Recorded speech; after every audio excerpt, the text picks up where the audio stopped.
never forget the day that I realized that the marketing agency business model is broken. Well, maybe not broken, but definitely can use some tweaking. So there I was with my team. We were on the 8th floor of an all glass building pitching a very prominent financial company marketing services. So we laid everything out. We spent about a week preparing for this thing with digital assets and showing them all the things that we've done for prior clients like them and how we could just blow it out of the water for them. So they looked at everything and said, well, this is pretty impressive what you guys have done, and we have no doubt you probably could do this for us. But advertising has never amounted to more than 10% of our clients. So what other kinds of strategies do you have to create more clients than just Google ads and Facebook ads and things like that? And secretly, when they said that, I just kind of looked like this. But honestly, inside, it was like jaw drop, top of my head blow off, because I realized my company was totally focused on selling media and billable hours for design. That was it. And it does fit for some companies. So my point here is not to bash marketing agencies because they do great work.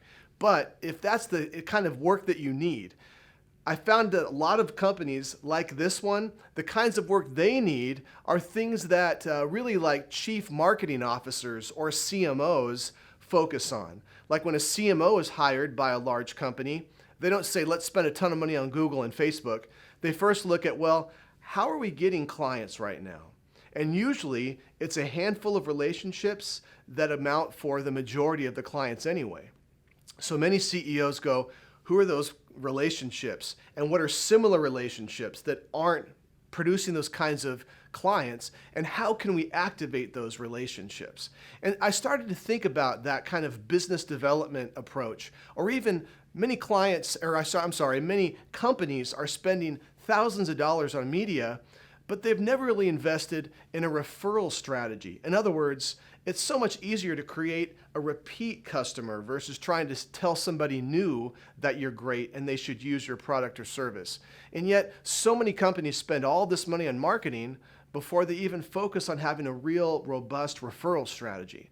And so I started to think about these things and think like, what are we doing as a marketing agency? If we're just focusing on this 10 or 20% potential lift for companies, yet we're leaving on the table the 80% of how companies get their business.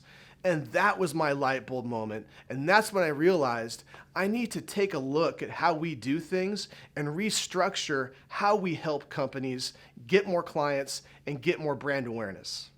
Many of our clients refer to us as more of a outsourced CMO. So what are the differences between an outsourced CMO approach and a digital marketing approach? So the CMO, what they do when they are hired initially is they, of course, like I said before, look at how a company is bringing in clients. And ultimately what a CMO does is they look at ways to increase the lifetime value of a client and also decrease their cost of acquisition. All of these strategies should center around those two things. In other words, if I can increase how much my average client is worth, well, that makes me more money. And if I could decrease the cost of how much money I'm spending on marketing and advertising to get that client, well, then that also makes me a lot of money. And there are so many different ways to go about doing that.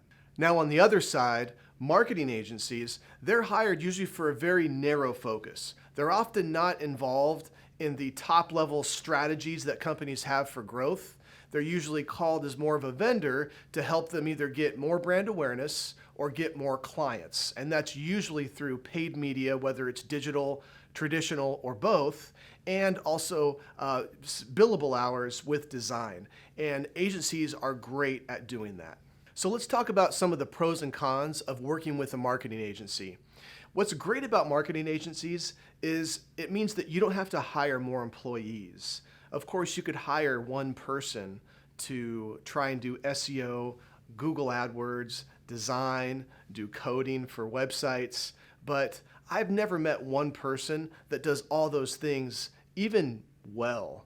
Usually people have specialties on what they are good in. So companies can either hire 4 or 5 or 6 people to do what a marketing agency does, or they could hire one person and then work with an agency and work with that person. In other words, marketing agencies can provide excess capacity. So instead of hiring 3 or 4 people to sit behind a desk and pay them benefits and things like that, you get experts to help you with content writing, media management, media buying, and design. And so that's one of the best parts about marketing agencies, and why the business model, it does still work for a lot of companies, and why there's plenty of very successful agencies in America right now. A couple cons to think about when considering working with a marketing agency is that they usually just focus on media channels when it comes to client acquisition, which can get very, very expensive and oftentimes compromise your return on investment. And the other is the fact that they often rely heavily on media. And so in some cases, the average marketing agency's staff is anywhere from 10 to 15 people. So the larger the staff, unfortunately, that sometimes dictates the kinds of things they do. In other words, media is very, very scalable. And so it's very easy for a marketing agency to sell media, even if it's not completely in your best interest. So what are some pros and cons of working with an outsourced CMO or a CMO advisory? Well, the first is that they focus on growth over everything else. It doesn't matter what channel it comes from. Sure, Google and Facebook sound sexy, but what if you got 70% of your clients in the next 3 months from a very targeted referral strategy that's not even digital? Well, who really cares if it's digital or not? All you care about is you want more clients, or you want more brand awareness, or you just want to hit your goals. And that's what an outsourced CMO does, is they'll look at all 22 acquisition channels, everyone. So of course, there's digital ones that we've talked about, Google, Facebook, SEO, even traditional advertising channels. But outside of that, there's things like business development strategies, referral strategies, PR, public relations strategies. There's so many things to consider. And so what many CMOs do, including us, is we'll sit down with our clients and come up with a viable idea for every outreach channel, and then rate them, and then categorize them on how we can create clients for the least amount of money with the most impact. Probably the biggest con of hiring an outsourced CMO or a CMO advisory group is if your company already has a director of marketing or a senior vice president of marketing, that person may provide some resistance in working with a group like an outsourced CMO, but there really shouldn't be any resistance at all, because both groups are working towards the same common goal. One of the biggest differences between a marketing agency and a outsourced CMO advisory group is who does the work.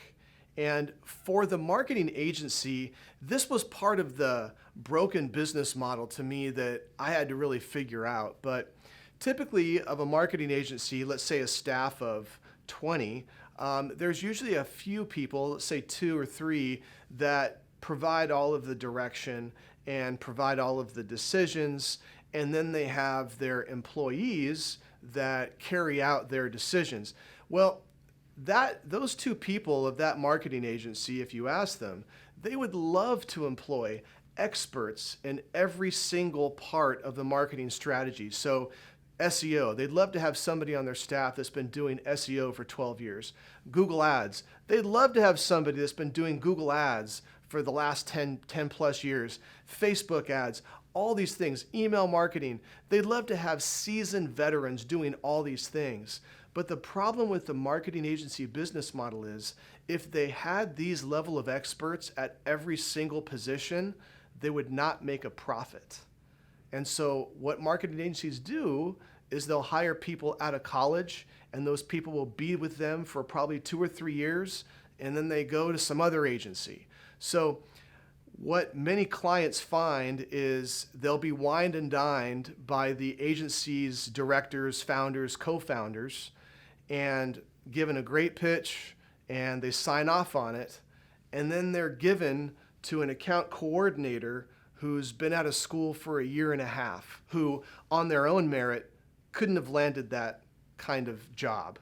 And oftentimes communication errors and things like that happen. And that's a very common thing that happens with marketing agencies. So how is an outsourced CMO different from that? Well, the outsourced CMO has still employees doing core parts of marketing such as media management, content writing, web design. But what that outsourced CMO can do is also use freelancers. Now, many people will say that, hear this and go, well, of course, I mean, every agency uses some freelancers here and there. Yes, but most agencies prefer to do things in-house just because it sounds good. But yet, what outsourced CMOs do, including us, is we have freelancers that have 10 plus years experience in many of these things we're working with, and we've been working with them for years. So what our clients get is us as a quarterback with the strategy, implementing, and when we don't have somebody internal, it's somebody external that we've been working with for years, and that way you get the 10 plus year level experience on every facet of your campaign, and oftentimes it's either coming at the same price as working with a marketing agency, if not less. Another big difference between marketing agencies and outsourced CMOs is that marketing agencies tend to pay their employees on the low side. And that's because, like we talked about before, they're getting their employees from college of the last couple years, and usually there's high turnover until they're on to their next gig. Outsourced CMO advisory groups across the United States can't afford to pay their employees much more because, of course, they've purposely chosen to have a smaller group doing core competency. And because of that, we have much happier employees and they do much better work. So the big question is, who should you hire?